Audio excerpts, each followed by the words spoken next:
اللہ کے نبی صحابہ کے ساتھ جب پہنچے مکہ تو سیدھے آپ خانہ کعبہ کی طرف کی طرف گئے اور آپ نے حجر اسود کا بوسہ لیا. حجر اسود کا اگر بوسہ لے سکتے ہو, بھیڑ بھاڑ نہ ہو, کسی کو دھکم دھکا نہیں دینا ہے, کسی کو تکلیف نہیں پہنچانا ہے, اگر آپ بوسہ لے سکتے ہیں تو بوسہ لے لیں. بوسہ نہیں لے پا رہے ہیں, صرف ہاتھ ٹچ کر دیجئے, ہاتھ سے اس کو ٹچ کر کے ہاتھ کو آپ چھو لیجیے. اگر ہاتھ بھی وہاں تک نہیں جا رہا ہے, کوئی چھڑی وغیرہ آپ کے پاس ہے, چھڑی کو اس میں ٹچ کر کے چھڑی کو چھو لیجیے. اور اگر اتنی بھیڑ ہے کہ نہ ہاتھ پہنچ سکتا ہے نہ چھڑی پہنچ سکتی ہے تو بس ہاتھ سے اللہ اکبر کہہ کے اشارہ کر کے آپ وہاں سے طواف شروع کریں. حجر اسود سے آپ کا طواف شروع ہوگا. اور حجر اسود یہ دنیا کا اکلوتا پتھر ہے جسے ہم چومتے ہیں, اور اس لیے چومتے ہیں کیونکہ نبی نے چوما ہے. اس پتھر کو ہم نفع نقصان کا مالک نہیں سمجھتے, اس پتھر کو ہم خدا نہیں سمجھتے. اسی لیے حضرت عمر فاروق رضی اللہ تعالیٰ عنہ جب خانہ کعبہ کا طواف کرتے تھے تو حجر اسود کے پاس پہنچ کے کہتے تھے, انی اعلم انک حجر, میں جانتا ہوں کہ یہ پتھر ہے, تو نفع نقصان کا مالک نہیں ہے, تجھے نبی نے نہ چوما ہوتا تو میں تجھے نہ چوما ہوتا. تو اب آپ طواف اللہ کے نبی نے شروع کیا. حجر اسود سے آپ نے طواف شروع کیا, اور حجر اسود کے پہلے کا جو کونا ہے, مان لیجیے یہ خانہ کعبہ ہے, تو یہاں سے اللہ کے نبی نے طواف اسٹارٹ کیا, اور یہ گھوم کر کے آپ جب واپس آئے تو حجر اسود کے ٹھیک سامنے کا جو کونا ہے اس کو رکن یمانی کہتے ہیں. اس کا استلام کرنا بھی سنت. استلام مطلب ہاتھ سے ٹچ کرنا. خانہ کعبہ کے 4 کونے ہیں, لیکن ہاتھ سے ٹچ کرنا ہے صرف 2 کونے, حجر اسود کو اور رکن یمانی کو. لیکن حجر اسود کو چوما بھی جا سکتا ہے, رکن یمانی کو چومنا نہیں, چومنا سنت نہیں. رکن یمانی کو صرف ہاتھ لگانا ہے. اگر ہاتھ لگانے کی وہاں پہ جگہ ہے, گنجائش ہے, تو ہاتھ لگانا ہے, ورنہ ایسے ہی گزر جانا ہے. رکن یمانی کے پاس کوئی اشارہ وغیرہ بھی نہیں کرنا ہے. حجر اسود کے پاس اشارہ کرنا ہے, اللہ اکبر کہہ کر کے طواف شروع کرنا ہے. رکن یمانی اور حجر اسود کے بیچ میں ایک دعا اللہ کے نبی پڑھتے تھے, ربنا آتنا فی الدنیا حسنہ وفی الآخرۃ حسنہ وقنا عذاب النار. یہ دعا آپ اس پلیس میں, اس جگہ پڑھیں گے.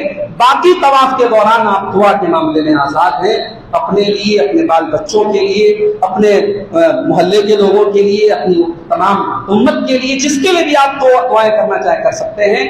ہر چکر کی الگ سے کوئی دعا ثابت نہیں. ہمارے یہاں حاجی لوگ بیچارے اسی چکر میں پریشان رہتے, پہلے چکر کی الگ دعا, دوسرے چکر کی الگ دعا.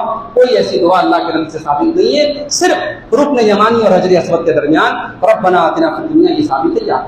اچھا, یہ جو پہلا طواف ہے, اس طواف کے دوران ایک سنت اور ہے. وہ کیا ہے کہ 7 چکروں میں جو شروع کا 3 چکر ہے اس میں اللہ کے نبی نے رمل کیا ہے. رمل کا کیا مطلب ہوتا ہے؟ چھوٹے چھوٹے قدم بنا کر کے جلدی جلدی چلنا. اللہ کے نبی نے 7 چکروں میں, شروع کے 3 چکروں میں رمل کیا. یہ رمل کیوں کیا تھا آپ نے؟ جب اللہ کے نبی مدینہ سے مکہ آئے طواف کرنے کے لیے, حج کرنے کے لیے, تو مدینہ کی آب و ہوا بہت سارے صحابہ کو راس نہیں آئی. کچھ صحابہ بیمار پڑ گئے تھے. تو یہ حج کی بات نہیں کر رہا ہوں, جب عمرہ کرنے آپ آئے تھے سن 7 ہجری, اس وقت مکہ میں مشرکین بھی رہتے تھے. تو مکہ کے مشرکوں نے وہی خانہ کعبہ کے پاس بیٹھ کر کے باتیں بنانا شروع کر دیا کہ دیکھو ان لوگوں کو تو یثرب کی ہوا نے برباد کر دیا, کمزور کر دیا, یہ تو ڈھنگ سے طواف نہیں کر سکتے. تو مشرکوں کو دکھانے کے لیے اس سے ایک بات یہ بھی ثابت ہوتی ہے کہ کبھی اگر موقع ملے نا تو اپنے اسلام کا پاور دکھایا جا سکتا ہے, صحیح طریقے سے, ناجائز طریقے سے نہیں. اللہ کے نبی نے اپنی طاقت کو دکھانے کے لیے صحابہ سے کہا کہ شروع کے 3 چکروں میں رمل کرو, جلدی جلدی کرو. تو وہ حکم قیامت تک کے لیے ہو گیا, نبی کی سنت ہوگی. آج بھی آپ جب طواف کرنے جائیں گے تو جو پہلا طواف ہوگا, جس کو ہم طواف القدوم کہتے ہیں, اس میں شروع کے 3 چکروں میں چھوٹے چھوٹے قدم بنا کے دوڑنا ہے. اور ایک اور حکم ہے مردوں کے لیے, وہ کیا ہے؟ اجتباء کرنا ہے. اجتباء کا مطلب داہنا کندھا کھلا رہے گا, چادر کو داہنی بغل میں سے نکال کے چادر کے دونوں کناروں کو ہمیں بائیں کندھے پر رکھنا ہے. یہ بھی جو ہے ہمیں طواف کے دوران کرنا ہے. یہ 7 چکر کے دوران کرنا ہے. طواف جب کمپلیٹ ہو جائے اس کے بعد ہم اس کو جو ہے چادر کو ایز یوزول جیسے ہم چادر رکھتے ہیں, چادر کا ایک کونا ایک کندھے پر, دوسرا کونا دوسرے کندھے پر, اور چادر کے دونوں سرے جو ہیں وہ سینے کے پاس لٹکے رہیں گے. وہ جو نارمل طریقہ ہے. لیکن طواف کے دوران داہنے کندھے کو کھلا رکھ کر کے اس کے بغل کے نیچے سے نکال کے چادر کو رکھنا, یہ اللہ کے نبی کی سنت ہے. اس طریقے سے 7 چکر اللہ کے نبی نے پورے. 7 چکر پورے کرنے کے بعد اللہ کے نبی صلی اللہ علیہ وسلم نے مقام ابراہیم اور خانہ کعبہ کے بیچ میں نماز پڑھی، یعنی آپ نے مقام ابراہیم کو اپنے پیچھے رکھا اور خانہ کعبہ کو اپنے سامنے رکھا۔ اگر ایسا پاسبل ہو، وہاں پہ اگر جگہ ہو تو آپ ایسا کر لیں۔ اگر یہ ممکن نہیں ہے، بھیڑ بھاڑ بہت زیادہ ہے، تو آپ مقام ابراہیم کے قریب جہاں ملے 2 رکعت نماز پڑھ لیں۔ اگر اس کے قریب بھی جگہ نہیں مل رہی ہے تو آپ پورے حرم میں جہاں پر بھی جگہ مل رہی ہو آپ 2 رکعت نماز پڑھیں۔ ان 2 رکعتوں میں اللہ کے نبی نے پہلی رکعت میں قل یا ایھا الکافرون پڑھی ہے اور دوسری رکعت میں قل اللہ احد پڑھی ہے۔ سمپل ہے، سب سے چھوٹی صورت ہم کو یاد ہے وہ ہم پڑھیں۔ یہ کرنے کے پڑھنے کے بعد اللہ کے نبی صلی اللہ علیہ وسلم نے پھر ایک مرتبہ حجر اسود کا استعلام کیا۔ یہ بھی سنت ہے کہ 2 رکعت نماز پڑھنے کے بعد اگر گنجائش ہے تو آپ جائیے اور حجر اسود کو ہاتھ لگائیے، اگر جگہ ہے بھیڑ بھاڑ ہے تو چھوڑ دیجیے۔ اب وہاں سے اللہ کے نبی صفا کی پہاڑی پر آئے۔ مکہ کے کافر کیا کرتے تھے؟ وہ مروہ سے صحیح کو شروع کرتے تھے، لیکن اللہ کے نبی نے صفا سے شروع کیا، اور صفا پہنچنے کے بعد آپ نے اللہ اکبر کہا اور آپ نے قرآن کی وہ آیت پڑھی، ان الصفا والمروہ من شعائر اللہ، بے شک صفا اور مروہ اللہ کی نشانیوں میں سے ایک نشانی ہے۔ اور اس کے بعد اللہ کے نبی نے فرمایا ابتغوا بما بدا اللہ، میں وہاں سے شروع کر رہا ہوں جہاں سے اللہ نے شروع کیا۔ اللہ نے پہلے صفا کا نام لیا ہے، میں صفا سے چکر شروع کر رہا ہوں۔ تو صفا پہ اللہ کے نبی کھڑے ہوئے اور آپ نے اپنا چہرہ خانہ کعبہ کی طرف کیا اور آپ نے پڑھا لا الہ الا اللہ وحدہ لا شریک لہ لہ الملک و لہ الحمد وهو علی کل شیء قدیر لا الہ الا اللہ انجز وعدہ ونصر عبدہ وہزم الاحزاب وعدہ۔ یہ دعا ہے، چھوٹی سی دعا ہے، اس کو آپ پڑھ لیں۔ اس کے بعد آپ ہاتھ اٹھا کر کے جو دعا آپ کر سکتے ہو اپنی زبان میں، اپنے الفاظ میں، آپ اللہ سے دیر تک اللہ کے نبی وہاں کھڑے ہو کر کے دعا۔ اس کے بعد آپ صفا سے چلے، جب آپ نیچے کے پورشن میں آئے جس کو بطن الوادی کہا جاتا ہے، موجودہ وقت میں تو اب پورا پہاڑی وغیرہ کا سب پورا طریقہ ہی بدل گیا ہے، تو موجودہ سچویشن میں جہاں پہ وادی کا نچلا حصہ تھا وہاں پہ گرین کلر کی لائٹ لگی ہے، تو گرین کلر کی لائٹ جتنے ایریا میں ہے وہاں حاجی کو چاہیے وہ جلدی جلدی دوڑے، کیونکہ حضرت اسماعیل کی جو ماں تھی اپنے بچے کی بے قراری کو دیکھ کر کے وہاں جلدی جلدی دوڑی۔ اللہ اللہ، ایک ماں اپنے بچے کے لیے دوڑی تو اللہ نے قیامت تک کے حاجیوں کے لیے اس کو مثال بنا دی۔ وہ دوڑی تھی اپنے بچے کی بے قراری دیکھ کر، اور حاجی اس لیے دوڑ رہا ہے کہ اللہ بڑا گنہگار ہوں، بڑا خطا کار ہوں، تیری بارگاہ میں آیا ہوں، جلدی جلدی دوڑا ہوں، اللہ میری خطاؤں کو معاف کر۔ تو آپ اس جگہ پہ جہاں گرین لائٹ لگی ہے وہاں جلدی جلدی دوڑو اور آپ مروہ پہنچے۔ مروہ پہنچ کر کے بھی آپ خانہ کعبہ کی طرف رک کر کے ہاتھ اٹھا کے دعا کریں۔ طواف کے دوران ہاتھ اٹھا کے دعا نہیں کریں گے، یاد رکھیں، جہاں ہاتھ اٹھانے کا ذکر ہے وہاں آپ کو ہاتھ اٹھانا ہے۔ صفا کے پاس اور مروہ کے پاس ہاتھ اٹھا کے دعا کرنے کا ذکر ہے۔ صفا سے مروہ آپ کا 1 چکر ہوا، مروہ سے صفا 1 چکر ہوا۔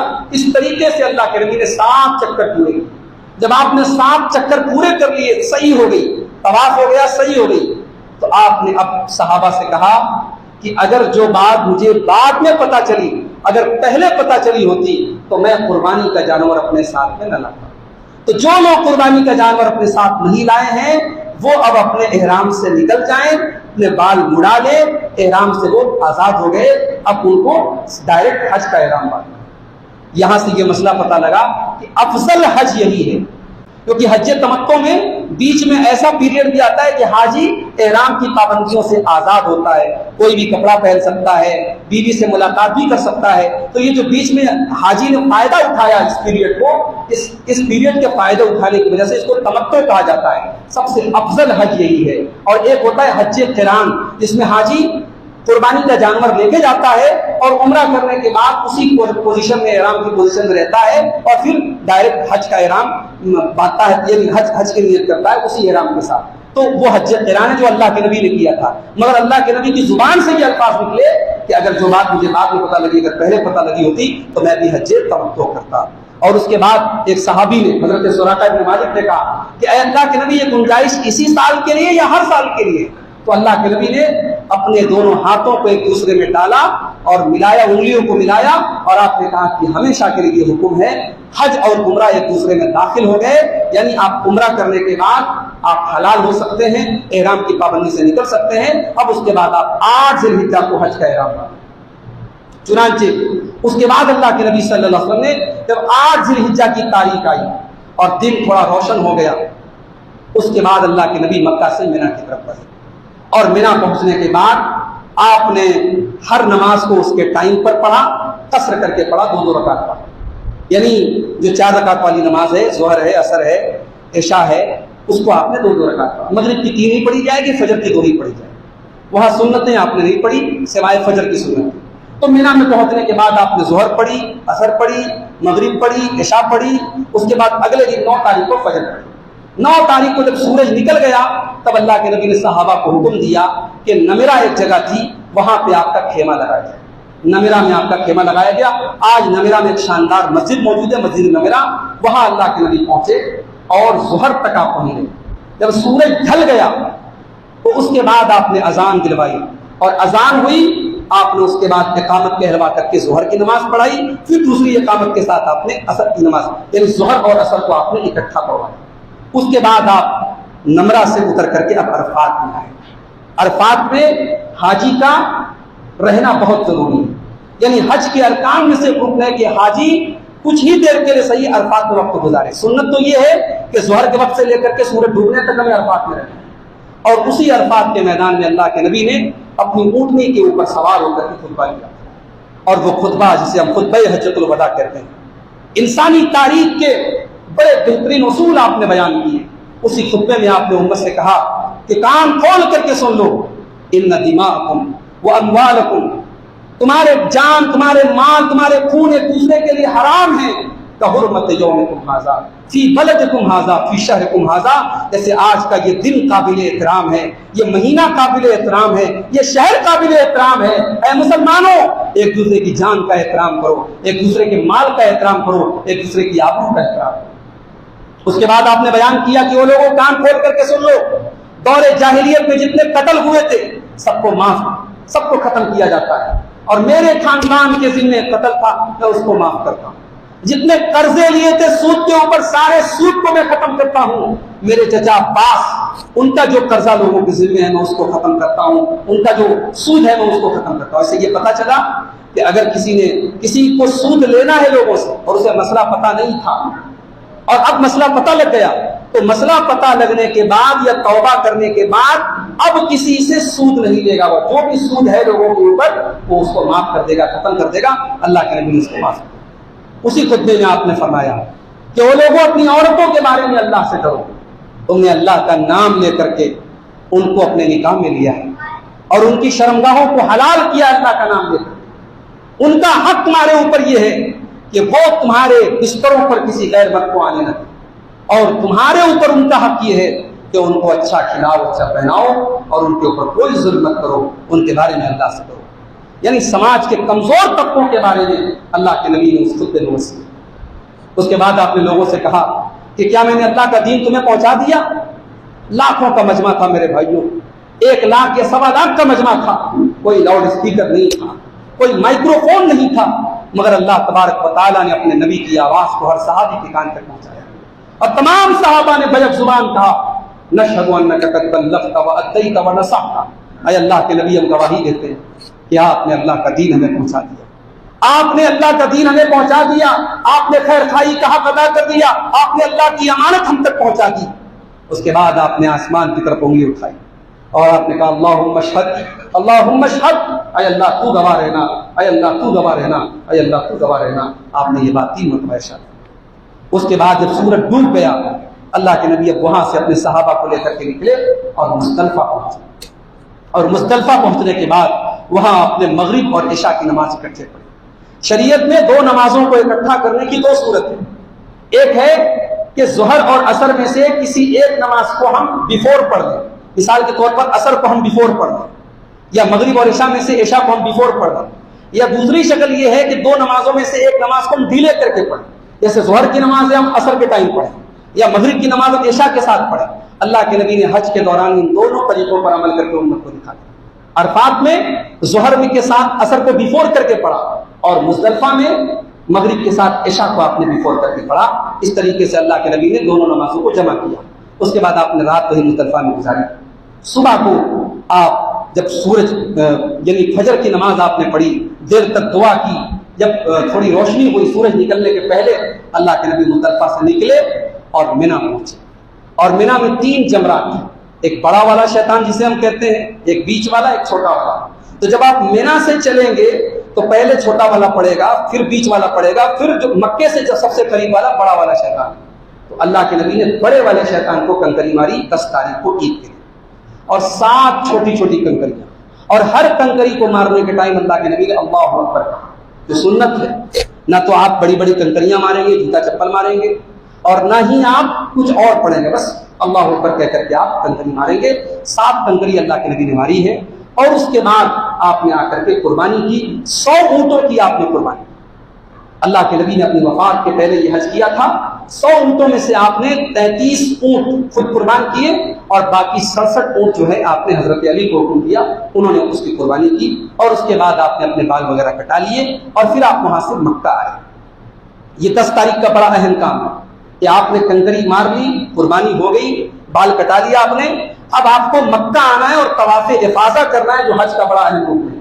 اللہ کے نبی مکہ آئے اور آپ نے طواف افاضہ کیا، اور اس کے بعد آپ پھر واپس مینا آئے، اور مینا ہی میں آپ نے 10 کی رات گزاری. 11 کو آپ وہیں رہے، 12 کو آپ وہیں رہے، 13 کو آپ وہیں رہے. 13 کو وہاں گزارنے کے بعد 13 کو دن میں آپ مکہ آئے، اور آپ نے طواف وداع کیا، کہ جو آخری کام ہے حاجی کا، کہ جب وہ نکلنے لگے تو آخری طواف کرے، جس کو طواف وداع کہا جاتا ہے. یہ اللہ کے نبی کے حج کا طریقہ رہا ہے میرے بھائیوں. اور پہلی جو عید کا دن ہے، اس دن آپ نے صرف ایک شیطان کو کنکری ماری، لیکن 11 کو، 12 کو اور 13 کو آپ نے تینوں شیطانوں کو کنکری ماری. اور سیکوینس کیا تھا، آرڈر کیا تھا؟ پہلے چھوٹے شیطان کو، پھر بڑے کو، اور پھر بیچ والے کو، پھر بڑے کو، اور 10 تاریخ کو صرف بڑے والے شیطان کو آپ نے کنکری ماری. یہ ایک مختصر طریقہ اللہ کے نبی کے حج کا جو حضرت جابر بن عبداللہ رضی اللہ تعالیٰ عنہ نے بیان کیا ہے. اسی میں یہ بھی ہے کہ اللہ کے نبی جب مکہ پہنچے تو آپ کے خاندان کے لوگ جو تھے بنو عبد المطلب، وہ زمزم کا پانی پلا رہے تھے. تو اللہ کے نبی نے ان کے ہاتھوں سے زمزم کا جس کنویں سے انہوں نے ڈول سے پانی نکالا تھا، اسی سے آپ نے زمزم کا پانی پیا. اور آپ اس حج کے دوران بار بار اپنی امت سے کہتے جاتے تھے، خذوا عنی مناسککم، مجھ سے حج کا طریقہ سیکھتے چلے جاؤ. یہ مختصراً میرے بھائیوں حج کا طریقہ ہے. مدینہ منورہ کی زیارت حج کے ارکان میں شامل نہیں ہے. حج کے ارکان میں شامل نہیں ہے. مدینہ منورہ کی زیارت کے بغیر بھی حج ہو جائے گا، مگر چونکہ دنیا کی 3 مسجدیں ایسی ہیں جہاں ثواب کی نیت سے جایا جا سکتا ہے، اس میں ایک نبی کی مسجد، مسجد نبی بھی ہے. اس لیے اس سفر میں ہم مدینہ بھی جاتے ہیں. اور مدینہ جانے کے بعد کسی کی نیت یہ نہ ہو کہ ہم قبر رسول کی زیارت کے مقصد سے جائیں. قبر رسول تو وہاں ہم گئے، ہم نے قبر رسول کی زیارت کر، لیکن مقصد کیا ہے؟ مسجد نبوی کی زیارت. جس مقصد کے ساتھ آپ کو جانا ہے، مسجد نبوی کی زیارت کے مقصد سے جانا ہے. اور حج کے دوران جب ان مقامات کو آدمی دیکھتا ہے تو اس کا ایمان تازہ ہوتا ہے، نبی سے اس کی محبت بڑھتی ہے. وہ ان جگہوں کو اپنی آنکھوں سے دیکھتا ہے جن جگہوں پر اللہ کے نبی کے شب و روز گزرے. وہ مکہ کو دیکھتا ہے، وہ مدینہ کو دیکھتا ہے، اس کا ایمان بڑھتا ہے. آئیے ہم اللہ سے دعا کریں رب العالمین ہم میں سے جو لوگ اس سال حج کے سفر پہ جا رہے ہیں، اللہ ان کے سفر کو آسانی کے ساتھ پورا کرنے کی توفیق عطا فرمائے.